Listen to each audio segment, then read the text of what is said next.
Assalamualaikum warahmatullahi wabarakatuh. Alhamdulillahi rabbil alamin. Al-qail fi kitabihil mubin. A'udzu billahi minasy syaithanir rajim. Bismillahirrahmanirrahim. Yarfa'illahu alladhina amanu minkum walladhina utul ilma darajat. Summa salatu wassalamu ala sayyidina wa habibina wa syafi'ina wa qurrati a'yunina sayyidina Muhammadin sallallahu alaihi wa alihi wasallam. Al-qail may yuridillahu bihi khairan yufaqihu fiddin wa ala alihi wa sahbihi wa ansarihi wa junudihi wa man tabi'ahu ila yaumiddin, amma ba'du.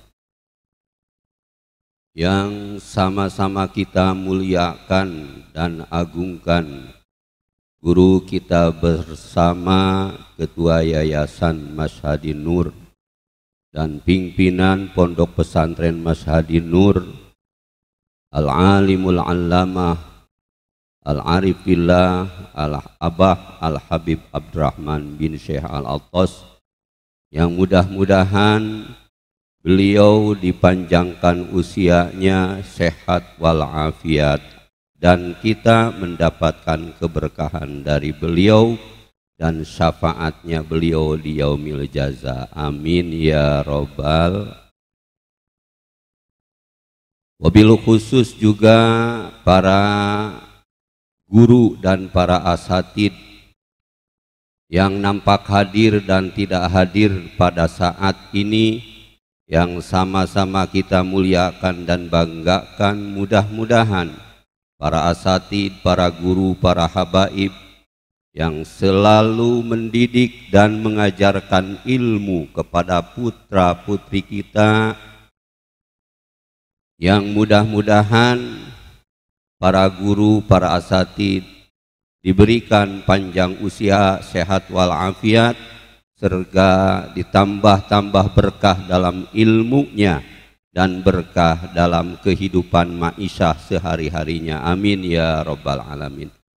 Para orang tua, santri dan santriawati yang pada kesempatan ini bisa menghadiri acara pelepasan atau wisuda SMP Al-Mashhad, yang sudah 3 tahun anak-anak kita, putra-putri kita dilepas dari orang tuanya, yang mudah-mudahan seluruh kedua orang tua siswa dan siswi yang hadir ataupun yang tidak hadir selalu dirahmati dan diberkahi oleh Allah Subhanahu wa ta'ala.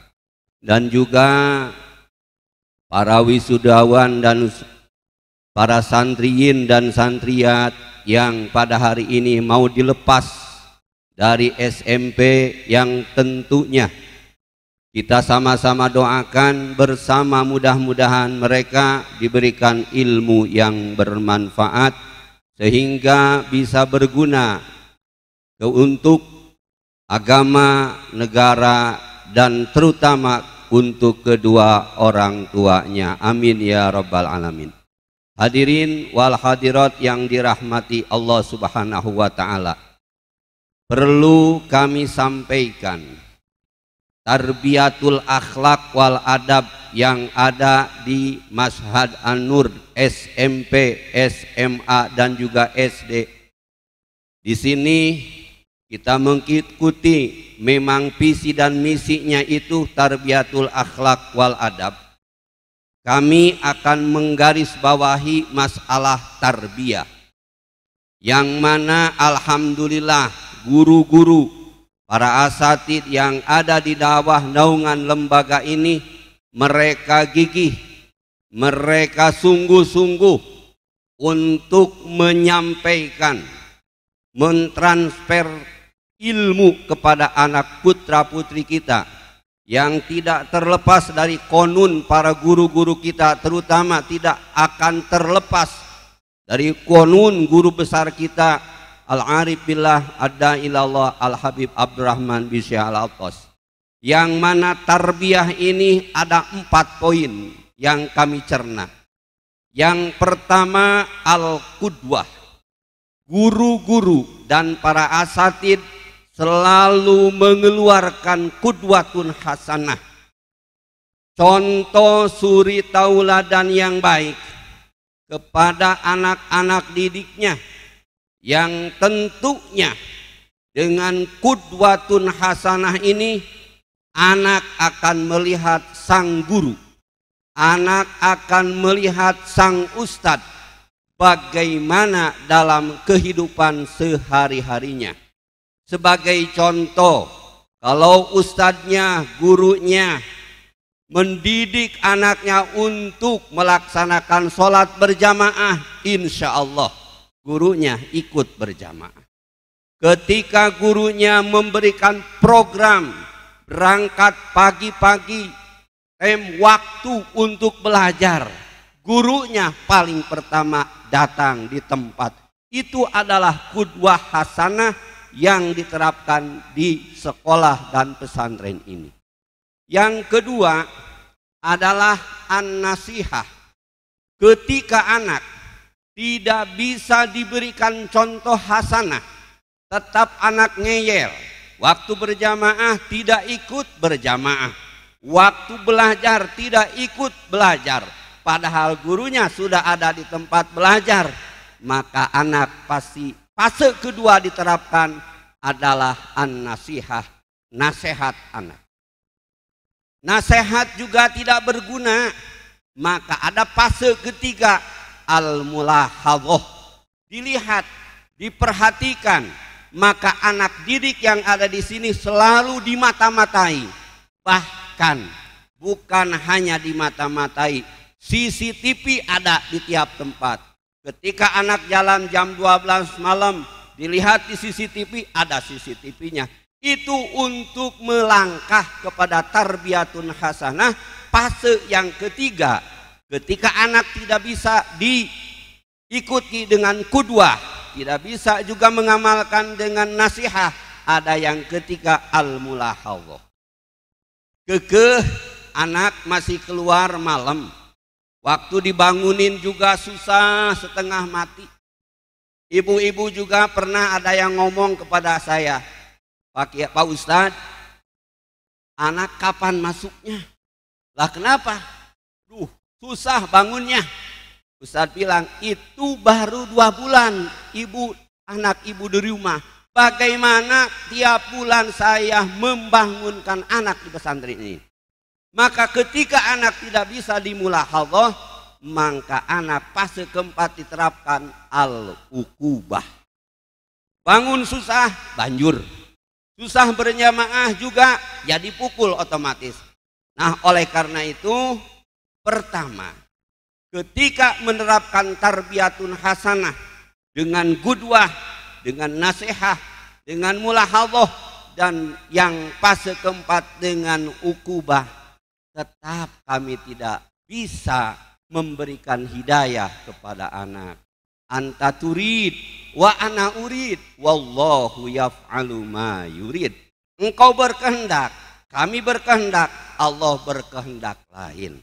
Nah, tentunya dalam pendidikan di pesantren dan di sekolah ini, selama ibu dan bapak telah menitipkan kepada kami, walaupun ada sebagian menitipkannya seperti buang ikan ke lewik, tidak pernah ketemu lagi, walaupun seperti itu, tetap kita tidak punya harapan yang lain, hanya lillahi ta'ala, karena Allah subhanahu wa ta'ala.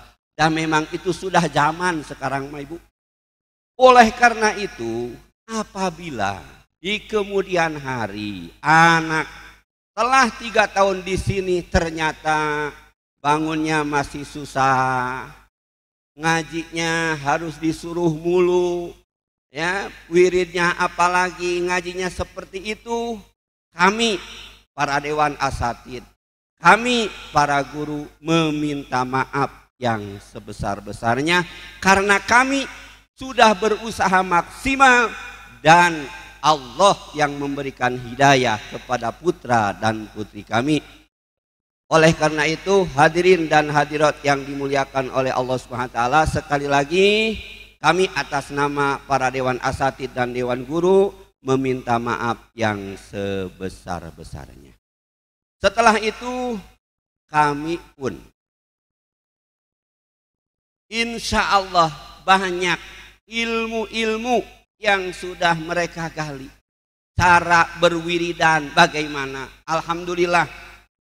Bayangkan ibu, anak dibangunkan jam 4 lewat seperempat, keluar dari masjid jam 7, kadang-kadang setengah 7. Jangankan anak kecil, ibu pun dan bapak pun belum mampu seperti itu. Tapi di pesantren ini memang sudah terbiasa anak-anak. Maghrib, masuk maghrib, azan maghrib, keluar jam 9 malam. Maka ketika anak kalau pulang ke rumahnya masing-masing tetap seperti semula masih ngeyel. Ya, selain kita minta maaf, jangan juga menyalahkan kami.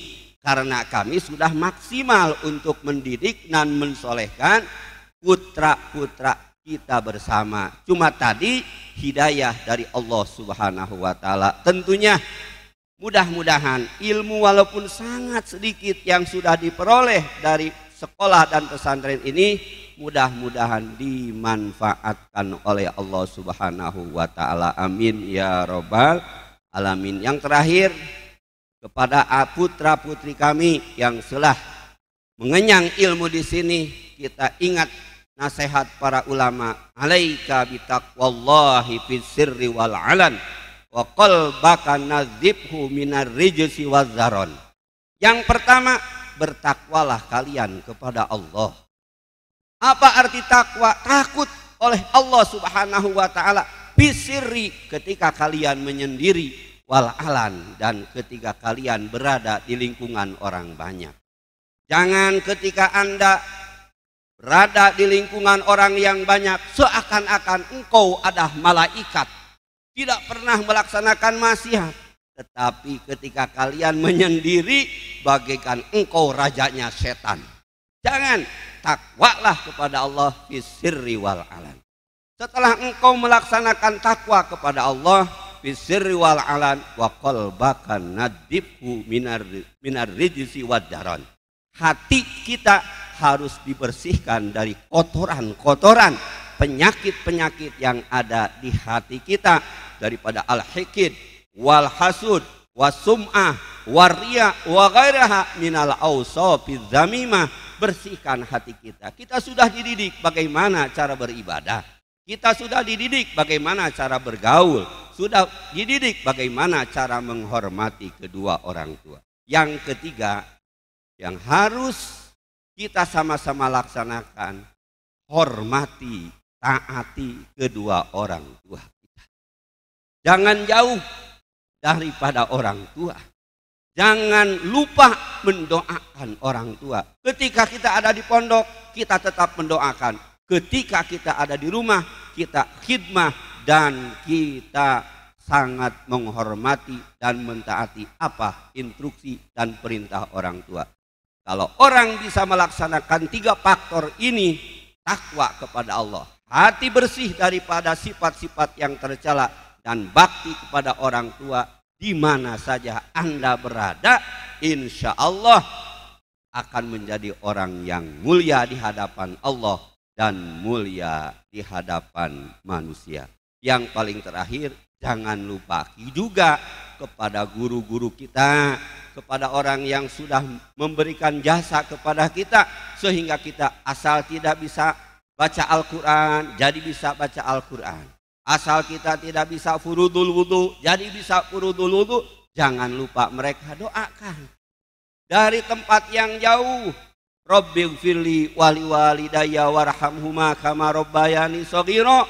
Tiap sholat mendoakan orang tua, mendoakan guru, astaghfirullahalazim li, untuk saya, wali walidayya, dan kepada kedua orang tua kami, wali masyayikhina, dan guru-guru kami. Itu sangat diharapkan. Kenapa? Karena kedua orang tua, kalau orang sangat memuliakan, mengagungkan kedua orang tua, pasti kelak dia akan mulianya, hidupnya akan mulia. Pasti kehidupannya akan selalu dianugerahi keberkahan oleh Allah karena doa orang tua. Dan apabila seorang murid, seorang santri selalu memuliakan dan mendoakan gurunya, pasti ilmunya akan tambah berkah dari Allah Subhanahu wa taala. 4 faktor kita harus ingatkan. Yang terakhir, ibu-ibu dan bapak-bapak yang kami muliakan, mungkin pada kesempatan ini Al-Fakir mewakili seluruh para asatid dan para guru menyerahkan kembali secara umum kepada orang tuanya anak-anak yang sudah dititipkan di sini, di pesantren sini dan di sekolah sini selama 3 tahun. Kami sudah didik, kami sudah asah, kami sudah perhatikan mereka.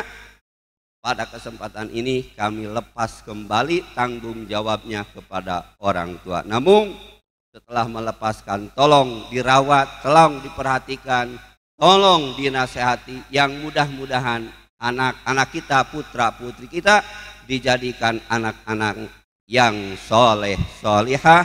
Kedua orang tua merasa bangga dengan kehadiran anak-anaknya. Amin ya robbal alamin. Mungkin hanya itu yang Al-Fakir bisa sampaikan. Hadani Allah wa iyyakum ajmain. Wallahul muwaffiq ila aqwamit thoriq. Wassalamualaikum warahmatullahi wabarakatuh.